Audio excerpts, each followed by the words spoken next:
Tingin ko sila salpak na nila. Nakasalpak na lang. Ako nakasalpak na. Tatanggalin. Pag Parang supon. Para pag inangat mo yan, lalabas doon ng tubig. Pag inats nyo po yan, yung iba po, nasa labas yung garni. sa ating panlulong na yun. Eh, mas okay po yun. Sa inyo po. Hindi, meron lang kaming koy. Okay. Hindi ganyan yung ginawa ko. So, sa inyo po ay mag-uumpisa pa lang po kayo. Oo. Oo. Mag-uumpisa pa lang gawa ng yung locality ng ano. Kasi sabi nga nila, huwag mong simula kung hindi ka pa marunong. Opo. Kailangan nyo po munang magkaroon ng basic na knowledge. Sa pag-alaga po ng hito, halimbawa, maglalagay po kayo dyan. Halimbawa, kasi ganito po kalaki, ano po, wala po mga araw na. So, lalagyan nyo po ng hito fingerlings. Una po, ang gagawin ninyo ay sesetapan nyo po ng kahit mahinang aerator lang po. Pag maliit pa po. Pag maliit pa. At least kailangan nila ng mahinang aerator para makasupport na rin sa kanila kasi babago po sila sa ganung environment. Tapos, lalagyan nyo po ng mahinang agos ng tubig. Opo, yung garni po, ilalagyan nyo ng net para hindi po siya mapingiling. Opo, sumama. Para hindi po siya sumama. Okay? Tapos sa pagpapakain, pwede ko kayong bigyan ng feeding guide kung feeds ang inyong ipapakain. Kung gaano karami ang inyong ipapakain, ibibigay ko din po sa inyo. Based dun sa dami. Yes po, based po dun sa dami, tapos based dun sa bigat ng fingerlings po, based dun sa lang. So, sa pag first time nyo po na mag-aalaga, ang sinasuggest ko po dyan, huwag po kayo mag-umpisa sa napakaliit. Malaki na, mga 3 inches. Oo, mga 14 inches po. Mga 14 inches dahil sigurado na po na harvest po kayo yan. Pagka 3 to 4 months. Kasi yung gusto mga maliliit po, mga 40% baka mabuhay lang din sa inyong bibili. Halimbawa, bibili ko ng 1,000, baka mabuhay po din ang 50 lang. So doon, lugi po kagad kayo doon. So sinasuggest ko, doon sa mga babago ko na nag-uumpisa, mag-i-start kayo doon sa 14 inches. Dahil ang survival rate po noon ay nasa 90 to 100%. Halos wala nang po yung mga nakin. Kapag ganun po kalalaki. Buhay na yun. Opo. Kung 1,000 po ang bibilhin ninyo, o pwede po kayong humarbest ng 3 to 4 months, o pwede pong 3 peraso 1 kilo, pwede mga 300 kilo, 500 kilo. Mga ganun po, kung 2 peraso 1 kilo. Kung yung manok ang ipapakain ninyo, naku, baka mga 3 months lang, baka 2 months lang, pwede na kayong humarbest. Opo. Lahat sa manok pa. Matagal na kayo nagmamanok dyan, sir? Walang taon na. 8 taon. Hindi kilala niyo po yung mga nagmamanok dyan na sila ano. Medyo marami naman. Sila Sir Jack.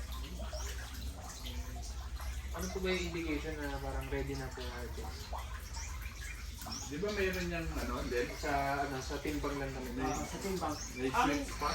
ang mas mabenta ngayon, ang pinakamabenta ngayon dahil sa market, ayaw nila kasi ng mga ganito kalalaki. Ganito po. Ako, mga 4 pieces per kilo, 3 pieces per kilo po ang gusto nila. Dahil, sasabi po nila, ay mas malasa po yung, mas masarap po yung maliit pa o yung malambot pa yung karne kaysa dito sa mga. So, ito. Ako, ari po kasi mga ano natin, 1 taon kalahati ng edad nitong mga ito. Ay, yung tahan. Po, yan po ay 2, 3 taon. Yan po, malalaki na po yan. Tumitimbang po yan ng mga 3 hanggang 5 kilo. So, 3 pieces, 1 kilo. Opo, 3 pieces per Medyo kilo. ano kayo, medyo, tama nga. Yan na sweet 2 spot. months. 4 pieces per kilo. Tsaka, sigurado ako kasi marami akong nakakausap ng mga nag-aalala ano. Tapos, the same time, nagituan sila. Ang nagiging kita nila sa hito. Kasi halos hindi na sila nagpapakain ng pigs. Malaki po kinikita nila sa hito. Kesa sa mga, sabi nila. Mas malaki po kinikita nila kasi halos dumami na rin yung hito nila, halos yun na rin yung pinaka parang pangalawang ano nila na actually nung una parang ano nila, ayun lang naman talagang gusto nila eh. Papakain lang ng mga patay naman para hindi na sila magbabaran. Ayun, yun lang. Oo. Pero nung nakita nila na gumanda yung market ng hito, yun, Nandito na rin. nandito na rin talaga sila. Sabi nila halos konti na lang, pumapantay na sa manok yung kinikita nila. Dito kasi, bawal ako dito magtanuhan ng lalaki kasi. Okay, mga Oo. Tsaka bahay na.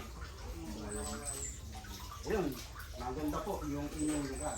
Tsaka ang kagandahan po dyan dito sa Batangas, kung sakali magtatayo kayo ng hituan, tayo pa lang po yung hituan dito. Kakaunti po. Kakaunti po yung nag-hituan dito sa Batangas.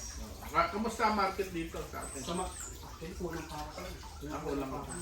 Kinukulang pa ako, kaya ang ginagawa ko, halimbawa magbebenta ako ng fingerlings, napalaki ng aking mga customer, ako na kumukuha ng dito nila. So, tinutulong ako sila sa market. So, ayun, kulang na kulang pa rin tulong dito sa... Hindi, expert ba yan? Ayun, Joshua, kayo na lang mag-uusap. Sila sa daw na kami dito, pero baka ngayon kumain na. Oh, actually, yan dito, ano po yan eh. Mayaman po yan sa omega 3, saka protein na nasabi po nila. Parang ano, salmon. Hindi na. At saka kalasa po siya noon. Mas masarap pa nga po siya sa tulad. Talaga? Ang ano kasi, ang Pinoy kasi, kaya ayaw ng hito. Dahil siguro ng mga practice ng pag-aalaga nung una, ang ginagawa nila, ay yung manukan, tapos yung hituan sa ilalim, yun ang ayaw nila eh. Yung pinapakain yung itot ng manok. Yeah. Tapos yun, kapag pinatay yung hito, ang bakit ng hito. Oo. Ay, nasa babon yun. Yun yung practice ng iba dati noon. Ngayon, yan, yung mga nauuso ngayon. At uso naman yun, yung mga concrete pan.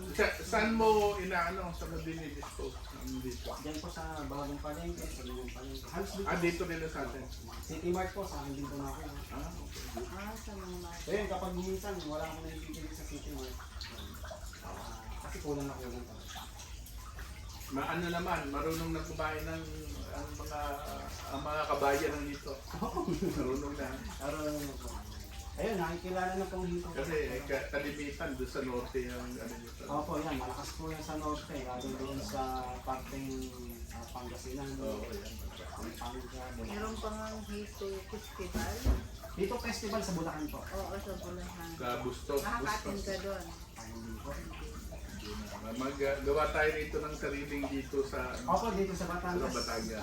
Siguro, mga nasa 3, 4 pa lang po tayo nag-aalaga dito. gano'n. Tsaka talaga dito sa Batangas. Kulang na kulang po talaga dito. Pero kung pupunta kayo sa palengke din, wala po nagtitinda ng dito na. Yun nga eh. Kaya nga eh. Wala po nagtitinda. Ang dami po naghahanap, ang dami po nag-chat sa akin. So ang ginagawa ko, ikot ako sa buong Batangas, mga customer ko. Kasi hindi siya everyday meron. Kasi nga pinapalaki rin siya ng ilang Opo. months na. Kung kukuha naman ako sa ibang bayan, talo naman ako sa delivery fee. Yung palang ano, yung kasi dito sa, ano ba ang mas magandang, kagaya no, meron ka rito ano, di ba? Walang ano yan eh, wala yung earth yan eh, di ba? Earth. Ano mas magandang ano, palakihin ng dito? Sa konkreto o sa earth? Sa experience ko po at sa experience din ng iba, mas maganda po talaga sa earth pan. Earth pan. Mabilis po talaga yung mga yan, sigurado po dahil iba-iba po doon sa concrete pond na pag-aalaga. Kung sa concrete pond nag-aalaga kayo ng 4 months, harvest na kayo.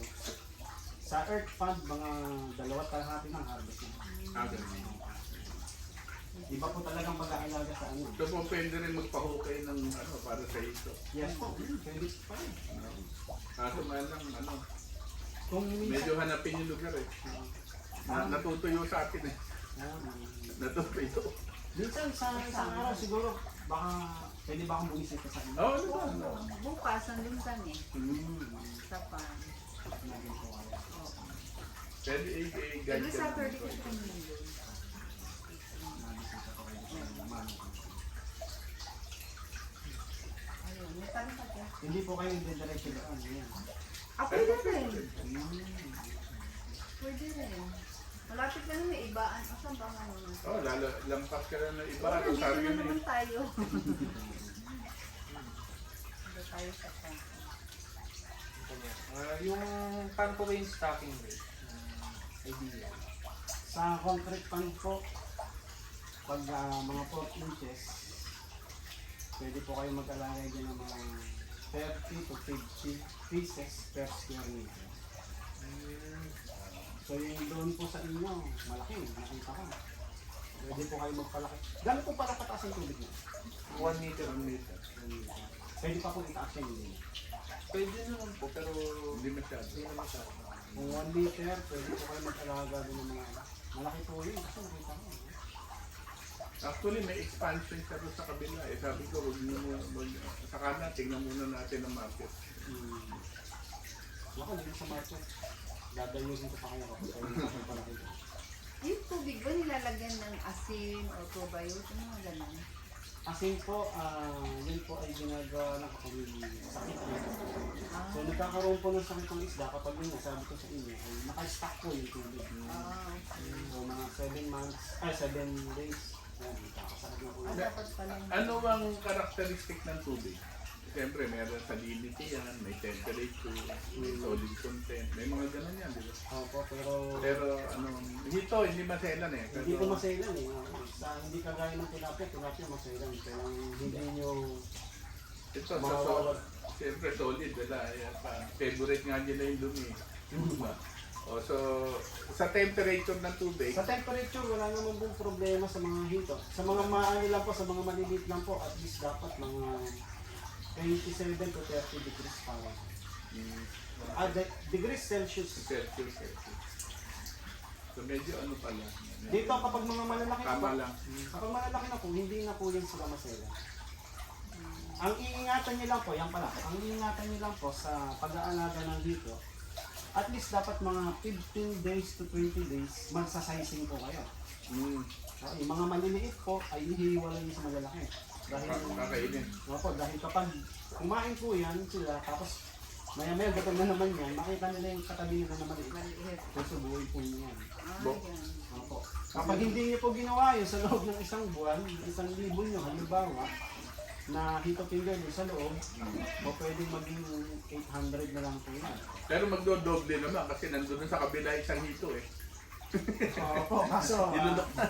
kaso, yun po ang minsan nagiging talagang dahilan kung bakit nabulugi po yung iba. Dahil Hindi rin sa sizing. hindi pa nagsasalisin. Nakakain po ng iba, yung maliliit, ang nangyayari, minsan nabubulat sila, bakit yung dito na binili ko, 1,000 pieces, naging 50 na lang.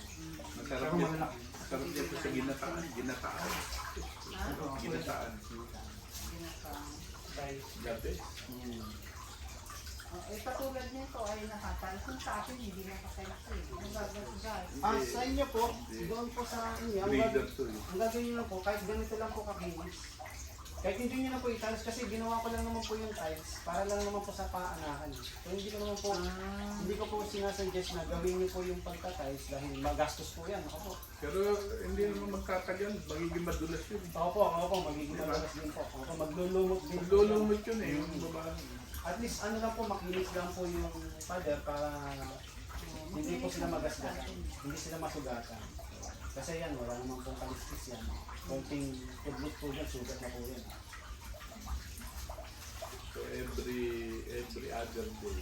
So, ano ang may ano yan? Mayroong pH ano yan? Yung let's say alkalinity. Opo, at least. O acidic. Ako, O, mag 6.5 pH. so dapat nasa neutral na. Neutral lang. Halos neutral. 7 na neutral eh. Hanggang 7, yan na po. Hindi mo mga baby. Lalo po tayo dito. Sige. Hindi. Ang ganda. Yung bubong niya, ano, Hindi ba nangangagat na daliri yan? Yung malalaki. Hindi naman po. Baka pag gano'n mo, 4 na lang. may aso dyan. Hindi aso yan. Kambing yan eh. Hindi, may aso yata. Sabi mo lahat.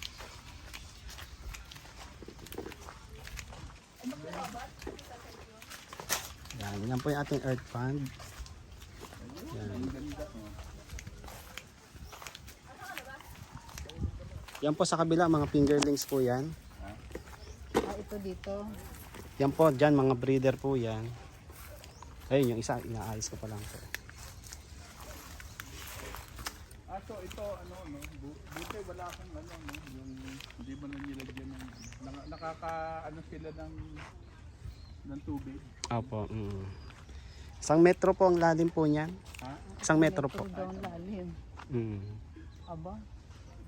Yan. Tapos Ang extension. galing ang tubig nito. Bukal po yan, ha, bukal. Bukal. Tapos, Bukal sa ilalim. tapos yun, extension pa po doon. Ah, Malaki pa po yan. marami to. Apo, dito po ang fingerlings dito po sa lugar po na Ilan ito. ang capacity?